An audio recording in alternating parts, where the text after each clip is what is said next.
그날 나는 재벌가 대저택의 현관에서 한 소녀가 울부짖는 모습을 보았다. 그 작은 어깨는 끝없이 떨리고 있었지만 놀랍게도 그 집안 누구도 그녀를 안아주지 않았다. 마치 그 아이의 눈물은 가족에게조차 허락되지 않는 금기인 것처럼. 그리고 곧 나는 그 이유를 보게 됐다. 억만장자의 단 하나뿐인 딸, 3년째 식물인간처럼 누워있던 그 아이가 피도 눈물도 없는 그 재벌가 사람들의 무관심 속에서 마치 버려진 물건처럼 놓여 있었다. 그런데 14번째 간병인이 아이의 땀을 닦아낸 바로 그 순간 나는 평생 잊지 못할 장면을 목격했다. 움직일 수 없던 그 아이가 갑자기 눈을 뜨고 무언가를 향해 두 팔을 하늘로 뻗으며 비명을 질렀다. 그리고 그때 문 밖에서 달려오던 회장은 절규하듯 외쳤다. 또 시작된 건가? 이 집안 진실이 드러나는 순간이 궁금하시다면 지금 바로 좋아요와 구독 눌러주세요. 오늘 이야기 절대 끝이 아닙니다. 이 재벌가의 비밀, 이제부터 본격적으로 시작합니다. 저는 재벌가 저택의 14번째 간병인이었습니다. 14번째요. 이 숫자가 얼마나 이상한지 아시나요? 3달 동안 13명의 간병인이 그만뒀다는 뜻이었어요. 그것도 재벌가의 후한 급여를 마다하고요. 하지만 저는 달랐습니다. 아니, 달라야 했어요. 가족의 빚 때문에 저는 이 일자리가 절실했거든요. 재벌가에 첫 출근하는 날이었습니다. 택시에서 내려 저택 앞에 섰을 때 정말 입이 떡 벌어질 정도로 압도당했어요. 높은 담장과 철문, 그리고 끝없이 펼쳐진 정원까지. 이게 한 가족이 사는 집이라니 믿기지 않았습니다. 문을 열고 들어서는데 가슴이 두근거렸어요. 긴장 때문인지 아니면 뭔가 불길한 예감 때문인지 알 수 없었습니다. 그런데 현관 앞에서 이상한 광경을 목격했어요. 한 소녀가 쪼그리고 앉아 울고 있었습니다. 14살쯤 돼 보이는 아이였어요. 작은 어깨가 흔들리면서 소리 없이 눈물을 흘리고 있었죠. 저는 본능적으로 다가가려고 했습니다. 하지만 그때 집사 한 분이 제 팔을 붙잡았어요. 조용히 고개를 저으며 말했습니다. 저 아이에게 말을 걸지 말라고요. 왜요? 제가 물었습니다. 집사는 대답하지 않았어요. 그저 저를 안쪽으로 안내했죠. 뒤돌아보니 소녀는 여전히 그 자리에 웅크리고 있었습니다. 아무도 그 아이를 안아주지 않았어요. 마치 보이지 않는 사람처럼 취급당하고 있었습니다. 이 집에서는 눈물조차 금기인 것 같았어요. 복도를 따라 걸었습니다. 벽에는 고가의 그림들이 걸려 있었고 바닥은 대리석으로 반짝거렸어요. 하지만 이상하게도 이 집은 차갑게 느껴졌습니다. 모든 장식들은 아름다웠지만 어느 것 하나 따뜻하게 느껴지지 않았어요. 마치 박물관 같았죠. 드디어 병실 앞에 도착했습니다. 집사가 문을 열었어요. 저는 숨을 깊이 들이마시고 안으로 들어갔습니다. 넓은 방이었어요. 창문으로 햇살이 들어왔지만 방 안은 묘하게 어두웠습니다. 그리고 침대 위에 한 소녀가 누워 있었어요. 윤아린이었습니다. 17살, 3년째 식물인간 상태라고 들었어요. 저는 천천히 침대 옆으로 다가갔습니다. 하린은 정말 고요했어요. 숨을 쉬고 있었지만 마치 인형처럼 움직이지 않았습니다. 창백한 얼굴, 가느다란 팔, 그리고 꼭 다문 입술이 보였어요. 가슴이 먹먹했습니다. 안녕하세요, 하린 양. 저는 조용히 인사했어요. 대답은 없었습니다. 당연했죠. 하지만 저는 계속 말을 이어갔어요. 제 이름을 말하고 오늘부터 하린을 돌보게 됐다고 설명했습니다. 일방적인 대화였지만 괜찮았어요. 어쩌면 들리고 있을지도 모르니까요. 따뜻한 물에 수건을 적셨습니다. 그리고 조심스럽게 하린의 얼굴을 닦아주기 시작했어요. 이마부터 시작해서 볼, 턱까지 천천히 닦아냈습니다. 부드럽게 정성스럽게요. 그 순간이었습니다. 하린의 눈이 번쩍 떠졌어요. 저는 깜짝 놀라 뒤로 물러섰습니다. 수건이 바닥에 떨어졌어요. 하린이 눈을 뜨다니요. 3년 만에요. 그런데 더 놀라운 일이 벌어졌습니다. 하린이 두 팔을 제 쪽으로 뻗었어요. 그리고 비명을 질렀습니다. 으아아, 목이 쉰 듯한 비명이었어요. 3년 동안 말을 하지 않았던 사람의 목소리였죠. 하린은 계속 팔을 뻗으며 소리를 질렀습니다. 마치 저에게 무언가를 호소하는 것 같았어요. 저는 얼어붙었습니다. 뭘 해야 할지 몰랐어요.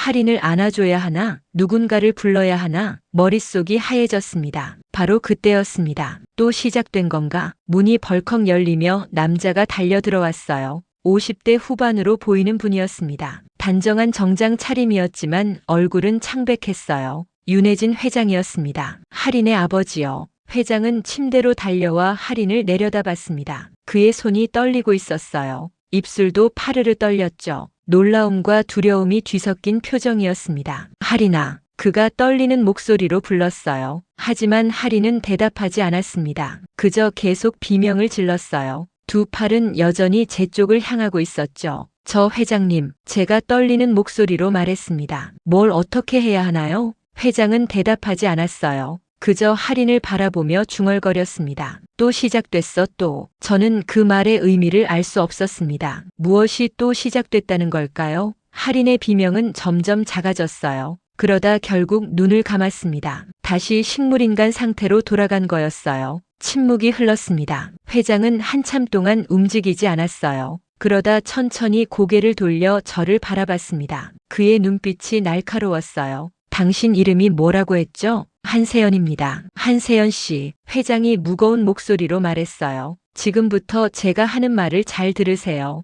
이 집엔 규칙이 있습니다. 저는 고개를 끄덕였어요. 긴장이 됐습니다. 첫째, 할인이가 이렇게 깨어나는 일이 또 생기면 즉시 저에게 알려야 합니다. 둘째, 현관 앞에 있던 아이에게 절대 말을 걸지 마세요. 셋째, 이 저택에서 보고 듣는 모든 것을 밖에 말하지 마십시오. 규칙이 이상했습니다. 특히 두 번째 규칙이요. 왜 그 아이에게 말을 걸면 안 되는 걸까요? 알겠습니까? 회장이 다그쳤어요. 저는 서둘러 대답했습니다. 네, 알겠습니다. 회장은 더 이상 말하지 않고 병실을 나갔어요. 문이 닫히는 소리가 유난히 크게 들렸습니다. 저는 다시 할인을 바라봤어요. 그녀는 평온하게 누워 있었습니다. 아까의 비명이 꿈 같았죠. 그날 밤이었습니다. 저는 병실 옆 작은 방에서 쉬고 있었어요. 침대에 누웠지만 잠이 오지 않았습니다. 낮에 본 광경들이 자꾸 떠올랐거든요. 현관에서 울던 소녀 할인의 비명, 그리고 회장의 창백한 얼굴까지요. 그때 소리가 들렸습니다.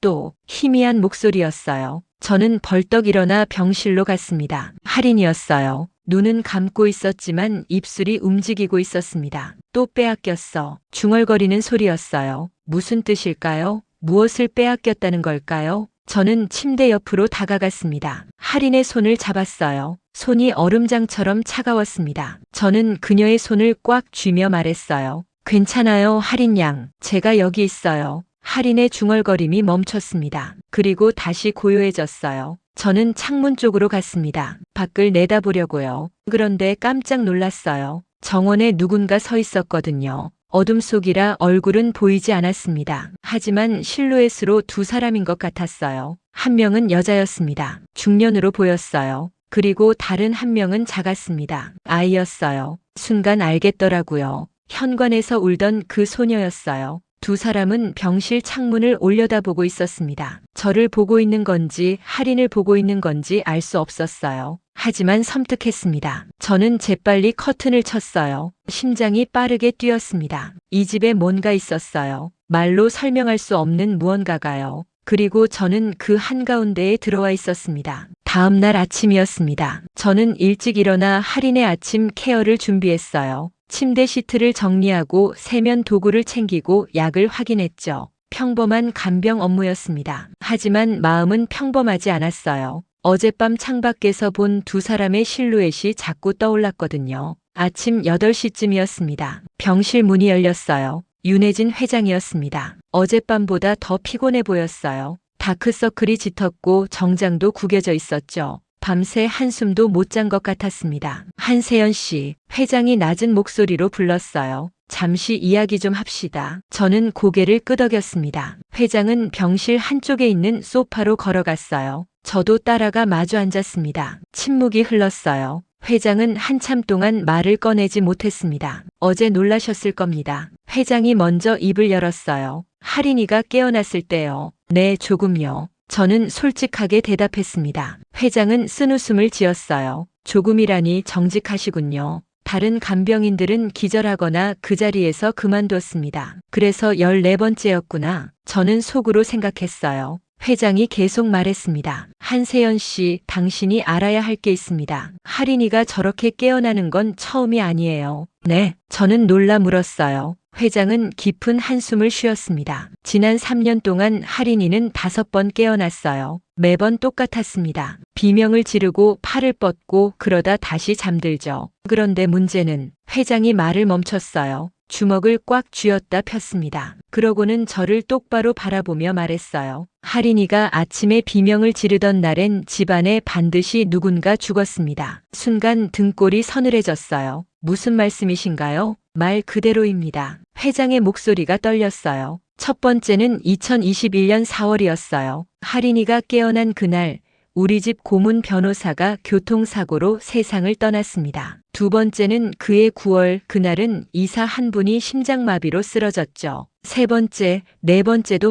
마찬가지였어요. 저는 말문이 막혔습니다. 우연일까요? 아니면 정말. 그래서 사람들이 할인을 뭐라고 부르는지 아십니까? 회장이 쓰게 웃으며 말했어요. 재벌가의 저주라고 합니다. 내 딸이요. 가슴이 아팠어요. 아버지가 자기 딸을 저주라고 불러야 하는 심정이 어떨까요? 하지만 회장님, 저는 조심스럽게 말했습니다. 그건 그냥 우연일 수도 있잖아요. 할인 양이 깨어나는 것과 사고는 아무 관련이. 저도 그렇게 믿고 싶었습니다. 회장이 제 말을 끊었어요. 하지만 5번 모두 같은 날이었어요. 할인이가 깨어난 그날 예외 없이 누군가 죽거나 큰 사고가 났습니다. 게다가 회장이 목소리를 낮췄어요. 주변을 경계하듯 둘러보고는 속삭였습니다. 매번 죽은 사람들은 회사 경영과 관련이 있었어요. 변호사, 이사진, 회계 담당, 해외 지사장 모두 중요한 정보를 쥐고 있던 사람들이었죠. 그제야 이해가 됐습니다. 단순한 사고가 아니었어요. 누군가 의도적으로. 그러니까 회장님 말씀은 누군가 할인이를 이용하고 있습니다. 회장이 단호하게 말했어요. 할인이가 깨어나는 걸 신호로 삼아 범행을 저지르는 거예요. 그래서 모든 책임을 할인에게 뒤집어 씌우려는 겁니다. 내 딸을 괴물로 만들어서요.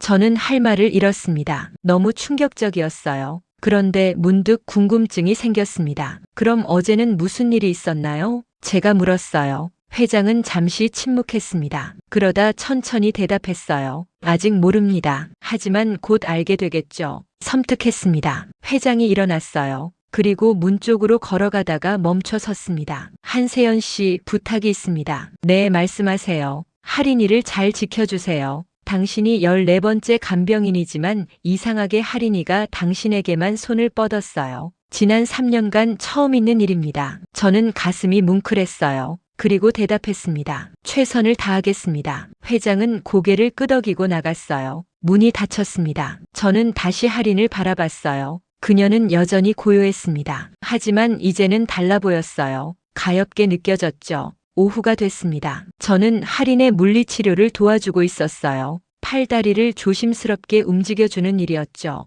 그때 복도에서 소란스러운 소리가 들렸습니다. 형님, 이럴 순 없습니다. 큰 목소리였어요. 화가 난 것 같았습니다. 재권 진정하게. 회장의 목소리도 들렸어요. 하지만 냉정했죠. 진정하라고요? 어제 또 할인이가 깨어났다면서요. 이번엔 누가 죽을 건데요? 재권이라는 사람이었습니다. 나중에 알게 됐지만 회장의 동생이었어요. 윤재권 부회장이었죠. 아직 아무 일도 일어나지 않았어. 아직이라니요. 형님, 정신 차리세요. 저 아이는 우리 가문의 저주입니다. 당장 시설에 보내야 해요. 시설이라니요. 저는 분노가 치밀었어요. 어떻게 조카를 시설에 보내자고 할 수 있죠? 재권. 회장의 목소리가 낮아졌어요. 다시는 그런 말 하지 마. 할인이는 내 딸이야. 하지만 형님, 나가. 회장이 명령했어요. 짧고 단호한 목소리였습니다. 잠시 침묵이 흘렀어요. 그러다 발소리가 멀어졌습니다. 재권이 떠난 거였죠. 저는 한숨을 쉬었어요. 가족끼리 저렇게 싸우다니 안타까웠습니다. 저녁이 됐습니다. 저는 할인에게 저녁 식사를 준비하고 있었어요.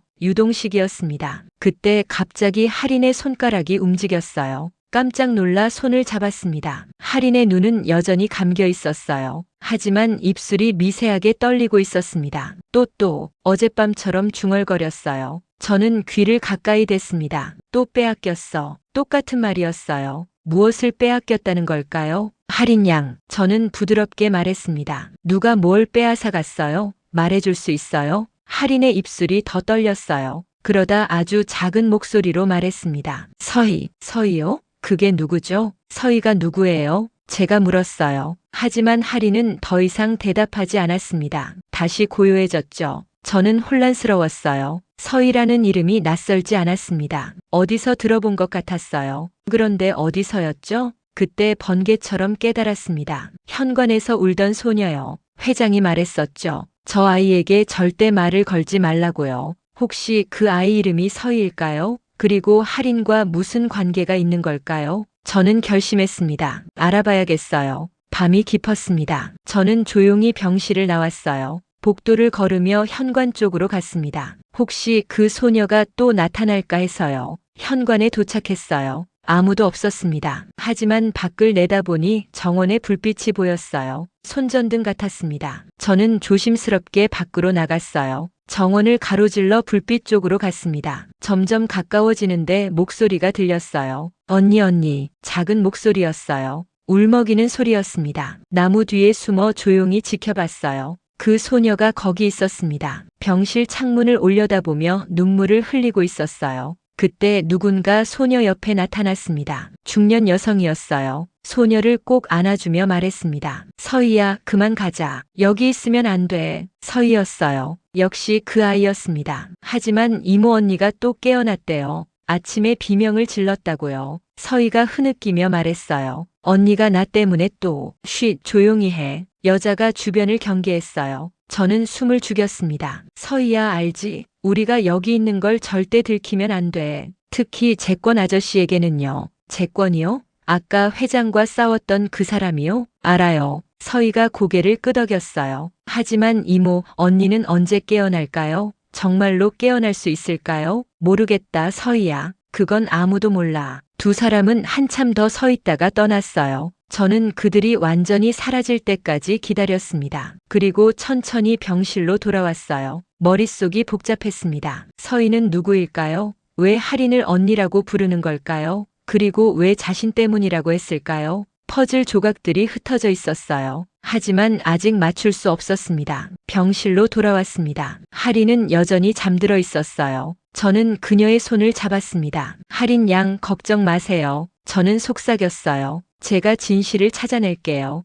당신과 서희를 위해서요. 창밖으로 달이 떠 있었습니다. 차갑고 밝은 달이었어요. 그날 밤 저는 느꼈습니다. 이 집의 비밀은 생각보다 훨씬 깊고 어두울 거라고요. 사흘이 지났습니다. 저는 점점 이 집의 분위기를 이해하게 됐어요. 겉으로는 조용했습니다. 하지만 속에서는 전쟁이 벌어지고 있었죠. 회의실에서는 매일 고성이 들렸고 복도에서는 사람들이 속삭이며 모여 있었어요. 모두가 긴장한 표정이었습니다. 그날 아침이었습니다. 저는 할인의 물리치료를 하고 있었어요. 팔을 조심스럽게 굽혔다 펴며 말을 걸었죠. 할인 양, 오늘은 날씨가 참 좋아요. 창밖 보이세요? 햇살이 따뜻하게 들어오네요. 대답은 없었습니다. 당연했죠. 하지만 저는 계속 말했어요. 혹시 들리고 있을지도 모르니까요. 그때였습니다. 할인의 손가락이 움찔했어요. 저는 깜짝 놀라 손을 잡았습니다. 따뜻했어요. 그리고 미세하게 떨리고 있었죠. 할인 양, 제가 조심스럽게 불렀어요. 할인의 눈꺼풀이 떨렸습니다. 천천히, 아주 천천히 눈을 떴어요. 우리의 시선이 마주쳤습니다. 할인은 저를 빤히 바라봤어요. 그러다 손을 들어 제 손을 잡았습니다. 약한 힘이었지만 분명한 의지가 느껴졌어요. 할인 양, 괜찮아요? 제가 물었어요. 할인은 대답 대신 제 손을 더 꽉 쥐었습니다. 눈에 눈물이 맺혔어요. 그리고 입술을 떨며 무언가 말하려고 했습니다. 하지만 소리는 나오지 않았어요. 저는 그녀의 손을 두 손으로 감싸 쥐었습니다. 괜찮아요. 천천히 해도 돼요. 제가 여기 있어요. 할인의 눈에서 눈물이 흘러내렸어요. 그리고 다시 눈을 감았습니다. 손에서 힘이 빠졌죠. 가슴이 아팠습니다. 할인은 깨어나고 싶어 했어요. 무언가 말하고 싶어 했죠. 하지만 몸이 따라주지 않는 거였습니다. 오후였습니다. 복도를 지나가는데 회의실 문이 열려 있었어요. 안에서 격한 목소리가 들렸습니다. 저는 걸음을 멈췄어요. 형님, 회사가 위험합니다. 윤재권의 목소리였어요. 지난 분기 실적을 보십시오. 주가는 떨어지고 투자자들은 불안해하고 있어요. 이 모든 게 할인이 때문입니다. 채권 그만하게. 회장의 목소리가 차갑게 들렸어요. 딸과 회사 경영을 연결짓지 마. 연결될 수밖에 없잖습니까? 채권이 소리쳤어요. 저주받은 아이 때문에 우리 가문 이미지가 망가지고 있어요. 투자자들은 다 알고 있습니다. 할인이가 깨어날 때마다 누군가 죽는다는 걸요. 그건 소문일 뿐이야. 소문이라고요? 형님, 현실을 보세요. 어제 해외 지사장이 급사했습니다. 할인이가 깨어난 지 사흘 만에요. 저는 깜짝 놀랐어요. 회장이 말했던 게 또 일어난 거였습니다. 그래서 내가 어쩌란 말인가? 회장이 낮게 말했어요. 딸을 버리라는 건가? 버리라는 게 아닙니다. 채권의 목소리가 부드러워졌어요. 교묘했죠. 보호하자는 겁니다. 전문 요양병원에 보내면 할인이도 더 나은 치료를 받을 수 있어요. 우리도 회사에 집중할 수 있고요. 안 돼. 회장이 단호하게 말했어요. 할인이는 집에 있을 거야. 내 곁에 있을 거라고. 침묵이 흘렀습니다. 그러다 채권이 차갑게 웃었어요. 형님, 후회하실 겁니다. 이사회는 이미 움직이고 있어요. 형님의 정신 상태를 의심하고 있죠. 이대로 가면 회장 자리를 잃을 겁니다. 발소리가 들렸어요. 저는 황급히 복도를 빠져나왔습니다. 저녁이 됐습니다. 저는 병실에서 할인을 돌보고 있었어요. 낮에 있었던 일들을 생각하며 걱정이 됐습니다. 이 집은 정말 전쟁터였어요. 그리고 할인은 그 전쟁의 중심에 있었죠. 그때 제 휴대폰이 울렸습니다. 모르는 번호였어요. 저는 복도로 나가 전화를 받았습니다. 여보세요? 한세연 씨인가요? 여자 목소리였어요. 낮고 조심스러웠습니다. 네, 맞는데요. 누구시죠? 저는 서희 이모예요. 순간 정신이 번쩍 들었어요. 정원에서 봤던 그 여자였습니다. 당신, 내 조카의 마지막 비밀을 건드렸어요. 목소리가 떨렸어요. 할인이가 당신 손을 잡았다고 들었어요. 3년 만에 처음이라고요.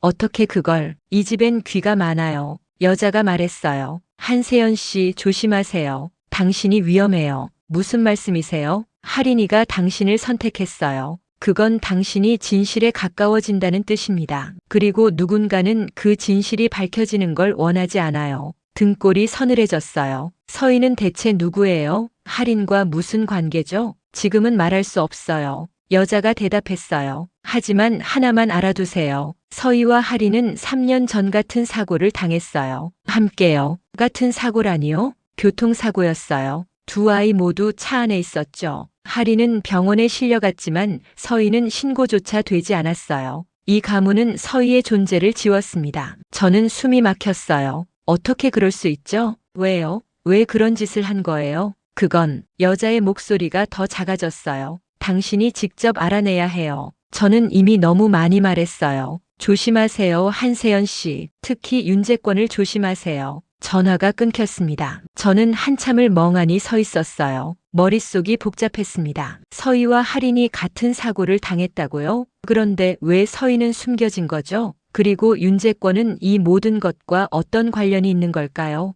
병실로 돌아왔습니다. 할인을 바라봤어요. 그녀는 고요하게 누워 있었습니다. 하지만 이제 저는 알았어요. 할인이 간직한 비밀이 얼마나 무거운지를요. 할인 양, 저는 그녀의 손을 잡으며 속삭였어요. 제가 진실을 찾아낼게요. 약속할게요. 할인의 손가락이 미세하게 떨렸습니다. 마치 대답하는 것처럼요. 다음 날 새벽이었습니다. 저는 잠을 이룰 수 없었어요. 어젯밤 전화 통화가 머릿속을 떠나지 않았거든요. 3년 전 사고, 2명의 아이, 그리고 지워진 존재. 저는 결심했습니다. 직접 확인해야겠다고요. 아침 6시였습니다. 집안이 아직 조용했어요. 저는 할인의 상태를 확인하고 조용히 병실을 나왔습니다. 회장의 서재로 향했어요. 거기에 할인의 의료 기록이 보관돼 있다는 걸 알고 있었거든요. 복도는 고요했습니다. 발소리가 유난히 크게 들렸어요. 심장이 빠르게 뛰었습니다. 들키면 안 됐어요. 서재 문 앞에 섰습니다. 손잡이를 돌렸어요.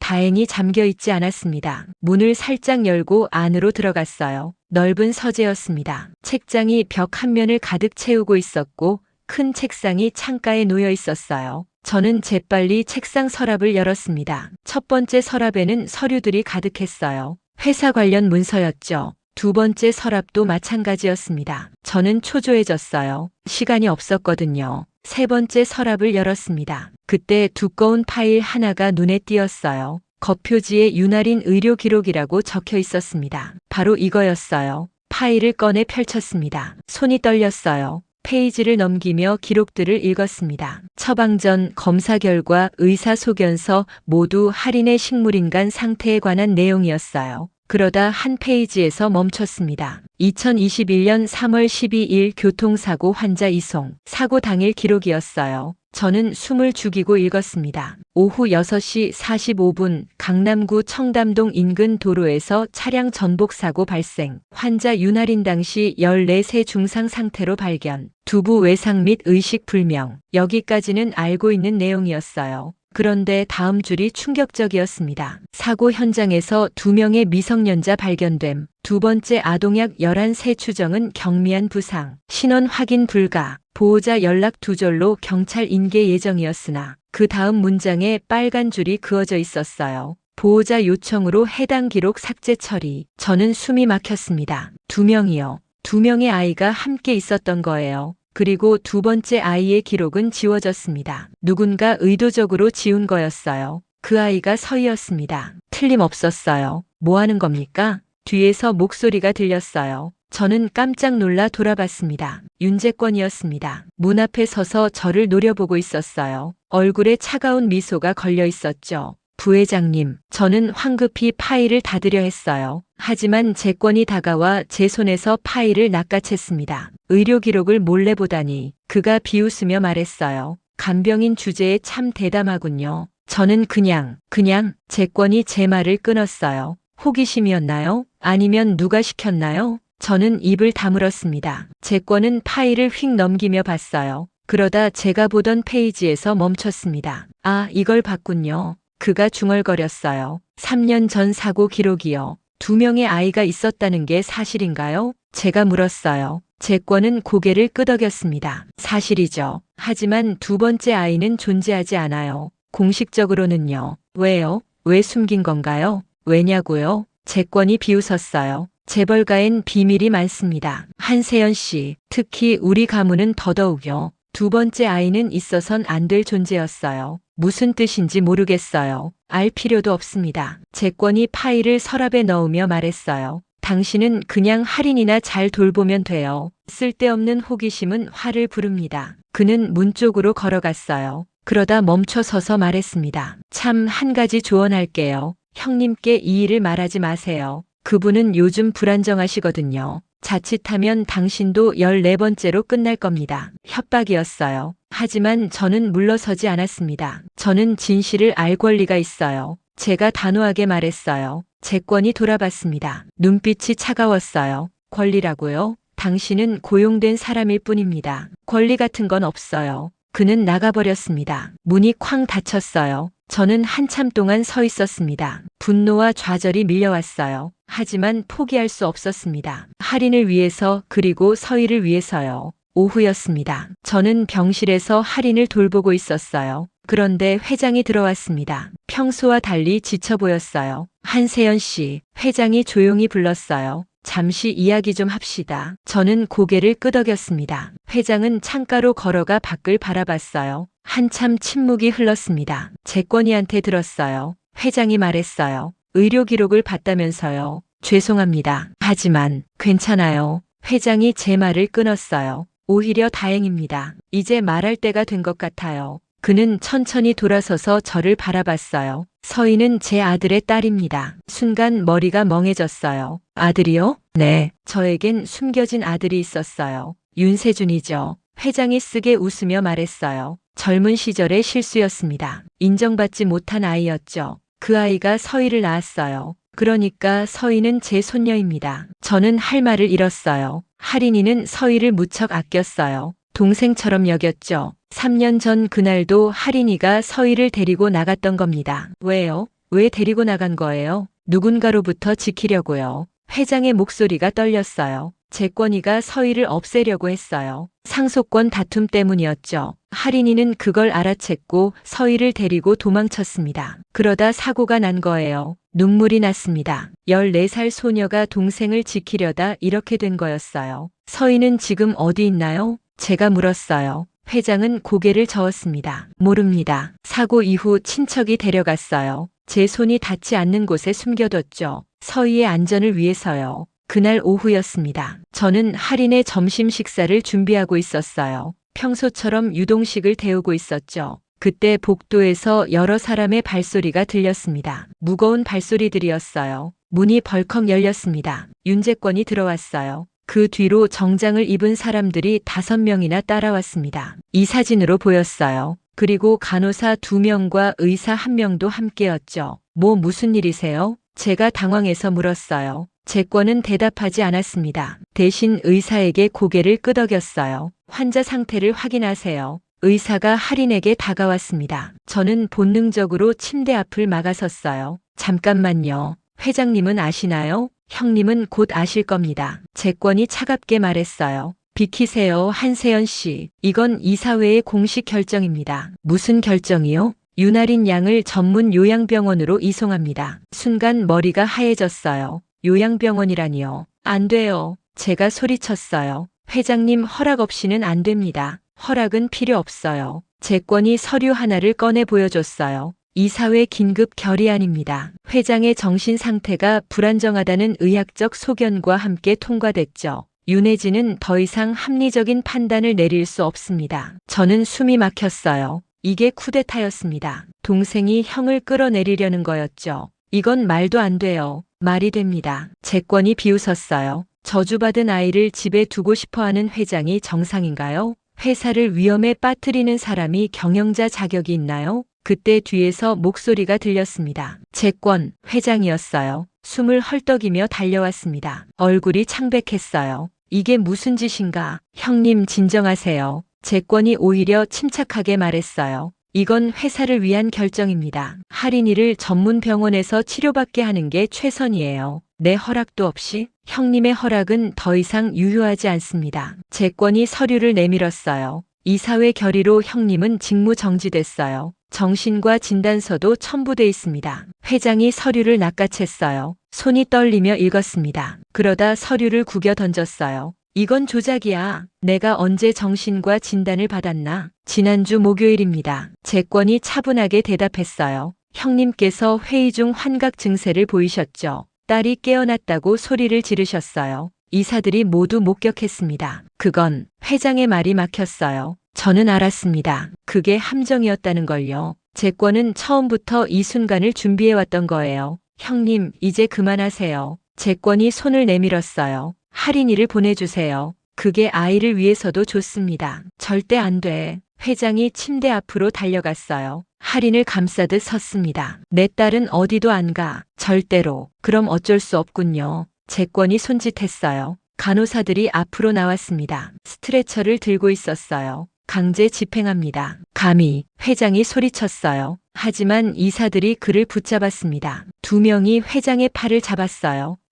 이놈들아. 회장이 몸부림쳤습니다. 하지만 역부족이었어요. 간호사들이 할인을 옮기기 시작했죠. 저는 더 이상 참을 수 없었습니다. 침대로 달려가 할인의 손을 붙잡았어요. 꽉 쥐었습니다. 안 돼요. 할인을 데려갈 수 없어요. 한세연 씨, 재권이 경고했어요. 당신까지 해고당하고 싶나요? 상관없어요. 저는 할인의 손을 더 세게 쥐었어요. 저는 이 아이를 지킬 겁니다. 재권이 혀를 찼습니다. 참 어리삼군요. 보안팀, 문 밖에서 경비원들이 들어왔어요. 저를 떼어내려고 했죠. 바로 그 순간이었습니다. 할인의 손이 움직였어요. 제 손을 꽉 쥐었습니다. 놀라울 정도로 강한 힘이었어요. 저는 깜짝 놀라 할인을 바라봤습니다. 할인의 눈이 떠지고 있었어요. 천천히, 아주 천천히요. 그리고 우리의 시선이 마주쳤습니다. 할인의 눈에 눈물이 가득했어요. 할인이, 회장이 소리쳤어요. 모두가 얼어붙었습니다. 할인이 입술을 떨었어요. 무언가 말하려고 했습니다. 목에서 쉰 소리가 났어요. 3년 동안 말을 하지 않았던 목소리였죠. 언니, 작은 목소리였습니다. 하지만 분명했어요.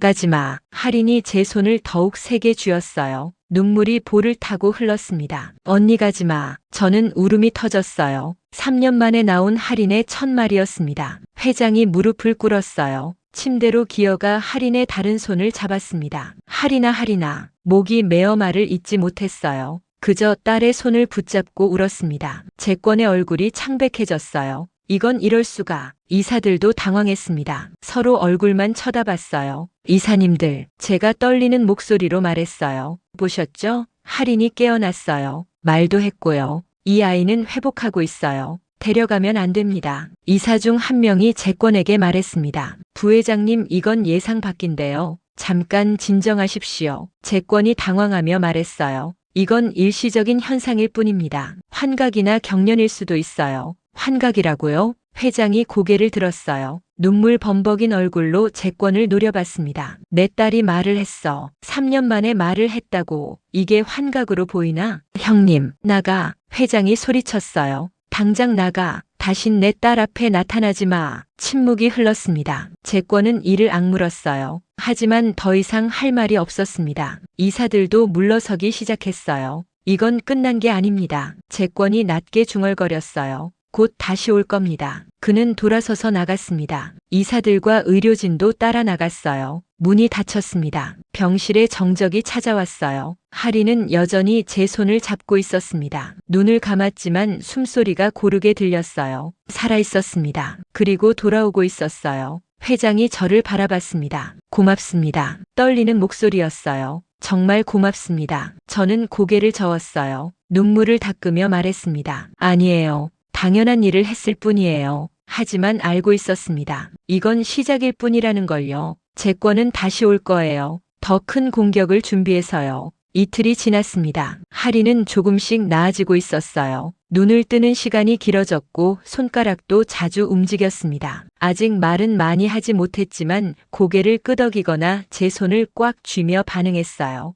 기적이었습니다. 하지만 집안 분위기는 여전히 차갑고 긴장됐어요. 재권은 모습을 드러내지 않았지만 복도에서 사람들이 속삭이는 소리가 들렸습니다. 이 사회가 다시 움직이고 있다고요. 그날 저녁이었습니다. 저는 할인의 저녁 식사를 준비하고 있었어요. 창밖은 어두워지고 있었죠. 그때 병실 창문 밖에서 작은 소리가 들렸습니다. 톡톡 돌멩이가 유리창에 부딪히는 소리였어요. 저는 창가로 가서 밖을 내다봤습니다. 정원에 누군가 서 있었어요. 서희였습니다. 소녀는 저를 올려다보며 손짓했어요. 내려오라는 신호였죠. 저는 잠시 망설였습니다. 하지만 서희의 눈빛이 간절했어요. 할인 양, 잠깐만 다녀올게요. 저는 할인에게 속삭이고 조용히 병실을 나왔습니다. 복도를 지나 뒷문으로 나갔어요. 정원은 어두웠습니다. 달빛만 희미하게 비추고 있었죠. 서희가 나무 그늘에 서 있었어요. 서희 양이죠? 제가 조심스럽게 다가가며 물었어요. 서희는 고개를 끄덕였습니다. 가까이서 보니 눈이 빨갛게 부어 있었어요. 많이 울었나 봐요. 언니가 정말 깨어났어요? 서희가 떨리는 목소리로 물었습니다. 저는 고개를 끄덕였어요. 네, 맞아요. 말도 했어요. 정말요? 서희의 눈에 눈물이 고였어요. 언니가 뭐라고 했어요? 가지 말라고 했어요. 저한테요. 순간 서희가 고개를 떨구었습니다. 눈물이 뚝뚝 떨어졌어요. 역시 언니는 날 잊은 거예요. 뭐라고요? 언니가 부른 건 저였어요. 서희가 울먹이며 말했어요. 3년 전에도 그랬어요. 언니가 날 보호하면서 계속 말했어요. 가지 마, 서희야, 가지 마라고요. 저는 가슴이 뭉클했습니다. 서희 양, 그날 무슨 일이 있었어요? 서희는 한참 동안 울다가 천천히 입을 열었습니다. 그날 재권 아저씨가 우리를 불렀어요. 서희의 목소리가 떨렸어요. 회의실로 오라고요. 언니랑 저 둘만요. 거기서 아저씨가 말했어요. 너희 둘 다 이 집을 떠나야 한다고요. 왜요? 상속 때문이었어요. 서희가 주먹을 꽉 쥐었습니다. 아저씨는 언니가 회장님 자리를 물려받는 걸 막고 싶어 했어요. 그리고 저는 아예 존재해선 안 되는 아이였대요. 할아버지가 인정하지 않은 손녀니까요. 저는 숨이 막혔어요. 그래서 아저씨가 협박했어요. 미국으로 가라고요.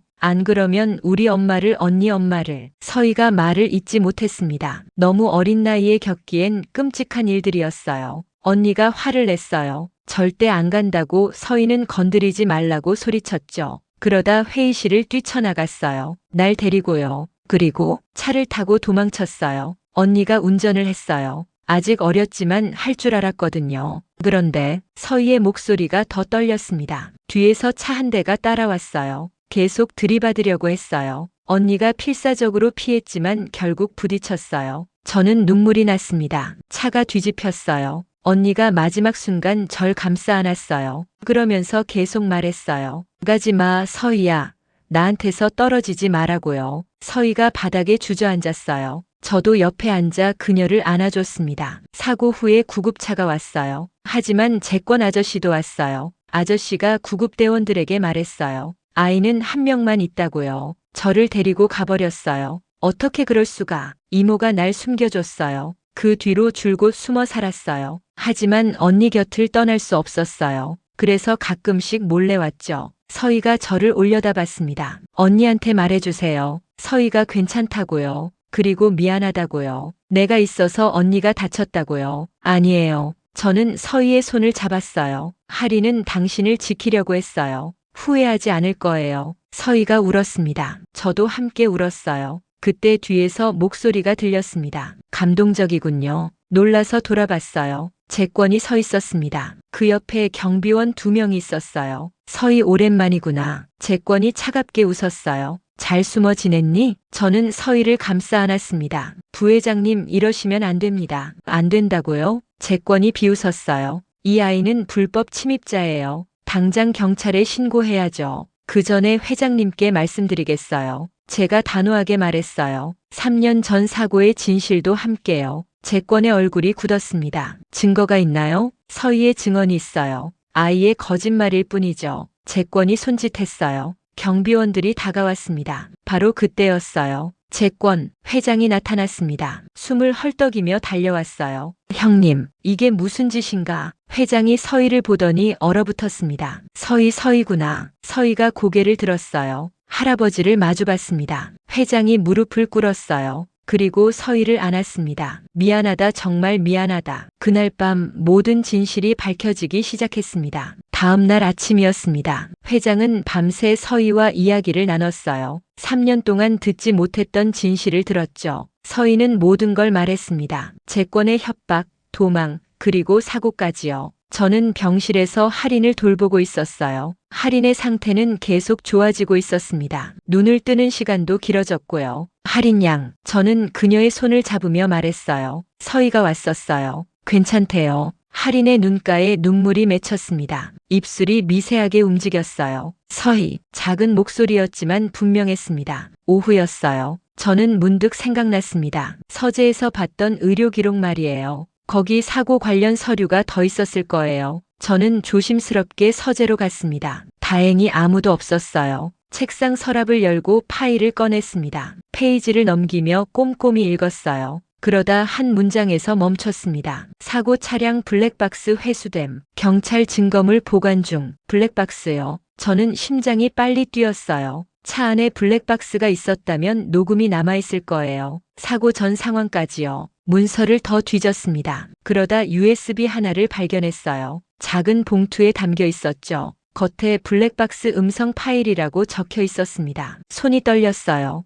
이게 증거였습니다. 저는 USB를 들고 회장을 찾아갔어요. 회장은 응접실에 서희와 함께 있었습니다. 회장님, 저는 숨을 헐떡이며 말했어요. 이걸 보셔야 해요. USB를 내밀었습니다. 회장이 받아들었어요. 이게 뭐죠? 사고 당일 블랙박스 녹음이에요. 회장의 얼굴이 굳었습니다. 서희도 긴장한 표정이었어요. 우리는 노트북에 USB를 꽂았습니다. 파일을 열었어요. 오래된 녹음이었지만 소리는 선명했습니다. 재권의 목소리가 들렸어요. 너희 둘 잘 들어. 이 집에서 나가야 한다. 어린 할인의 목소리도 들렸습니다. 싫어요. 우린 아무 잘못도 안 했어요. 잘못? 너희가 존재하는 게 잘못이야. 재권의 목소리가 차가웠어요. 할인, 넌 형님의 후계자가 될 수 없어. 그리고 서희, 넌 이 가문의 일원도 아니지. 할아버지가 인정하지 않았으니까. 서희의 울음소리가 들렸습니다. 엉엉 이모, 울지 마, 서희야. 할인의 목소리였어요. 단호했습니다. 재권 아저씨, 우린 안 가요. 절대로요. 그럼 어쩔 수 없지. 재권이 낮게 웃었어요. 너희 엄마들이 어떻게 될지 모르겠군. 뭐라고요? 할인의 목소리가 떨렸습니다. 협박이에요? 협박이 아니야. 경고지. 그 후 소란스러운 소리가 들렸어요.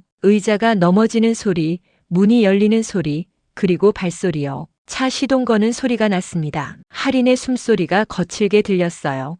괜찮아, 서희야. 내가 지켜줄게. 언니, 우리 서희는 건드리지 마세요. 할인이 소리쳤습니다. 그 직후 차가 빠르게 달리는 소리가 났어요. 그리고 급브레이크 소리, 비명, 충돌음이 이어졌습니다. 서희야, 나한테서 떨어지지 마. 가지 마. 할인의 마지막 외침이었어요. 그리고 녹음이 끝났습니다. 침묵이 흘렀어요. 회장의 손이 떨렸습니다. 주먹을 꽉 쥐었다 폈어요. 눈에 분노가 타올랐습니다. 재권 이 자식이. 서희는 울고 있었어요. 저도 눈물이 났습니다. 회장이 천천히 일어났습니다. 긴급 이사회를 소집하겠어. 그날 저녁이었습니다. 대회의실에 이사진이 모두 모였어요. 재권도 왔습니다. 여유로운 표정이었죠. 형님, 무슨 일로 갑자기 이사회를 소집하셨습니까? 재권, 회장이 차갑게 말했어요. 내가 한 짓을 모두 밝힐 거야. 무슨 말씀이신지. 이걸 들어봐. 회장이 노트북을 켰어요. 블랙박스 파일을 재생했습니다. 재권의 목소리가 회의실에 울려 퍼졌어요. 너희 둘 잘 들어. 이 집에서 나가야 한다. 재권의 얼굴이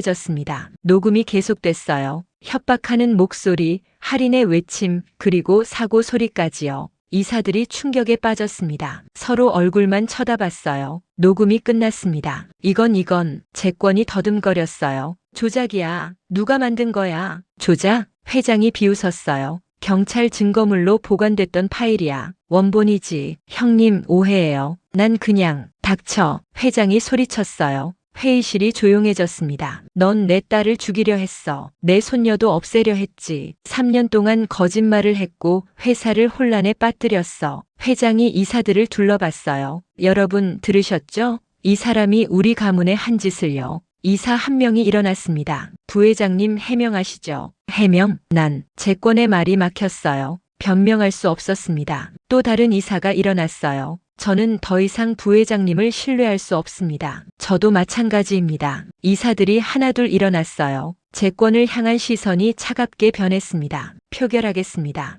회장이 선언했어요. 윤재권 부회장 해임의 건 표결이 시작됐습니다. 이사들이 손을 들었어요. 전원 찬성이었습니다. 윤재권 당신은 해임됐어. 회장이 차갑게 말했어요. 즉시 이 건물에서 나가. 재권은 의자에 주저앉았어요. 얼굴이 새하였습니다. 모든 게 끝난 거였죠. 경비원들이 들어와 재권을 부축했어요. 재권은 비틀거리며 일어났습니다. 문 앞에서 멈춰 섰어요. 뒤돌아봤습니다. 형님 난 나가. 회장이 말했어요. 짧고 단호했습니다. 재권은 고개를 떨구고 나갔어요. 문이 닫혔습니다. 회의실에 안도의 한숨이 흘렀어요. 마침내 진실이 승리한 거였습니다. 한 달이 지났습니다. 할인은 놀라운 속도로 회복하고 있었어요. 매일 물리치료를 받았고 말도 점점 늘어났습니다. 아직 걷지는 못했지만 침대에 앉을 수 있었어요. 기적이었습니다. 그날 아침이었어요. 저는 할인의 재활 운동을 돕고 있었습니다. 팔을 천천히 올렸다 내렸다 하는 동작이었죠. 좋아요, 할인 양. 조금만 더요. 할인이 힘들어하며 팔을 들었어요.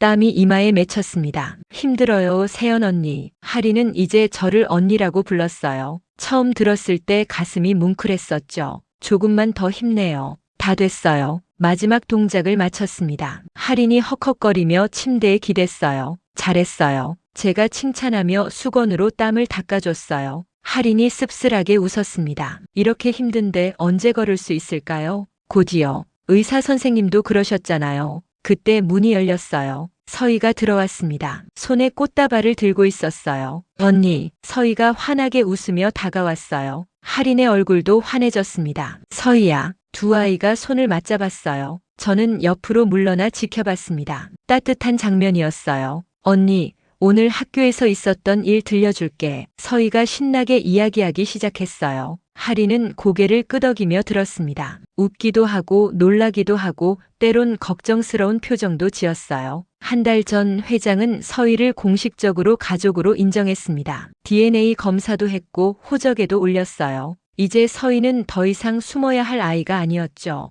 윤서희, 윤가의 정식 일원이었습니다. 그날 오후였습니다. 회장이 병실에 왔어요. 손에 서류를 들고 있었습니다. 할인아, 서희야. 회장이 부드럽게 불렀어요. 잠깐 이야기 좀 하자. 두 아이가 고개를 끄덕였어요. 저는 나가려고 했지만 회장이 손짓했습니다. 한세연 씨도 들으세요. 당신도 우리 가족이나 마찬가지니까요. 가슴이 따뜻해졌습니다. 회장이 서류를 펼쳤어요. 오늘 이사회에서 결정했다. 우리 그룹의 차기 후계자를 말이야. 할인이 긴장한 표정이었어요. 서희도 움찔했습니다. 할아버지, 할인이와 서희, 회장이 두 아이를 번갈아 보며 말했어요. 너희 둘 다 후계자다. 순간 조용해졌습니다. 둘 다요? 할인이 놀라 물었어요. 회장은 고개를 끄덕였습니다. 그래, 할인이는 경영을, 서희는 재단을 맡게 될 거야. 둘이 함께 이 가문을 이끌어가는 거지. 서희가 눈물을 글썽였어요. 할아버지, 저 같은 아이도 될 수 있나요? 서희야.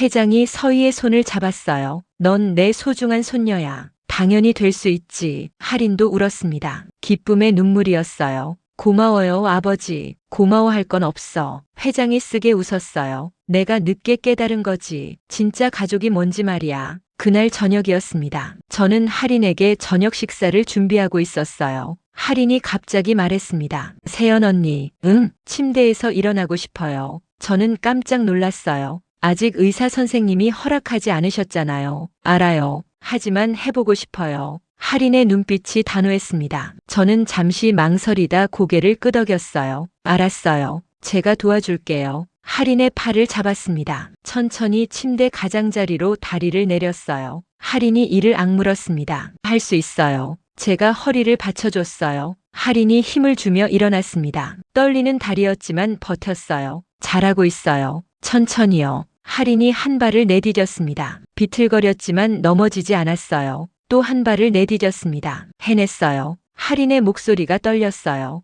기쁨과 놀라움이 섞여 있었죠. 제가 걸었어요. 눈물이 주르르 흘렀습니다. 저도 울었어요. 감동의 순간이었습니다. 문이 열렸어요. 회장과 서희가 들어왔다가 얼어붙었습니다. 할인이가, 언니, 서희가 달려왔어요. 할인을 껴안았습니다. 회장도 다가와 두 아이를 안았어요. 잘했다, 할인아. 정말 잘했어. 우리는 한참을 그렇게 서 있었습니다. 눈물 범벅이었지만 행복했어요. 며칠 후였습니다. 저는 할인과 마지막 재활 운동을 하고 있었어요. 이제 할인은 혼자서도 걸을 수 있었습니다. 더 이상 제 도움이 필요 없었죠. 세연 언니, 할인이 창밖을 보며 말했어요. 고마워요. 뭐가요? 모든 거요. 할인이 저를 돌아봤어요. 언니가 아니었다면 우린 둘 다 사라졌을 거예요. 나도 서희도요. 저는 고개를 저었습니다. 아니에요. 할인 양이 스스로 이겨낸 거예요. 아니에요. 할인이 제 손을 잡았어요. 언니가 포기하지 않았잖아요. 진실을 찾아줬고 우릴 지켜줬어요. 그게 없었다면 지금의 우린 없었어요. 가슴이 뭉클했습니다. 그리고 알았어요. 할인이 웃으며 말했어요. 이 집을 살린 건 재산이 아니라 진심이었다는 걸요. 언니의 진심이요. 저는 할인을 꼭 안아줬습니다. 창밖으로 햇살이 따뜻하게 들어왔어요. 새로운 시작이었습니다. 할인과 서희, 그리고 이 가족의 새로운 시작이요. 저는 깨달았습니다. 때로는 한 사람의 용기가 모든 걸 바꿀 수 있다는 걸요. 포기하지 않는 마음이 기적을 만든다는 걸요. 여러분은 언제 누군가를 지키기 위해 용기를 냈던 적이 있으신가요? 작은 일이라도 괜찮아요. 댓글로 나눠주세요. 그리고 이 이야기가 마음에 드셨다면 좋아요와 구독 부탁드립니다. 감사합니다.